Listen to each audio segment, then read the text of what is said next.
एक गांव में एक 10 साल का लड़का रहता था जिसका नाम अब्दुल्लाह था। वह बहुत ही नेक दिल था। हर सुबह सूरज निकलने से पहले वह चुपके से उठता और एक ढकी हुई टोकरी लेकर घर से निकल जाता। किसी को नहीं पता होता था कि उस टोकरी में क्या है, लेकिन हर सुबह किसी न किसी के घर के सामने कुछ न कुछ अच्छा होता। कभी गरम रोटी, कभी ताज़े फल, कभी कॉपी और पेंसिल। लोग हैरान थे कि ये सब कौन कर रहा है।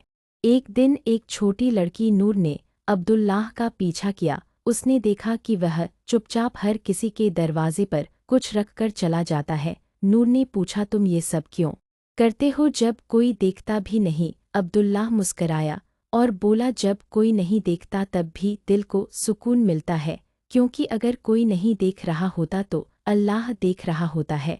नूर ने वादा किया कि वह किसी को नहीं बताएगी। फिर वह भी उसके साथ चलने लगी। हर सुबह वे दोनों मिलकर खुशियां बांटते, लोग मुस्कुराते और किसी को पता भी न चलता कि ये सब किसने किया था। उनकी टोकरी एक छुपा हुआ राज थी जो सिर्फ अल्लाह के लिए था।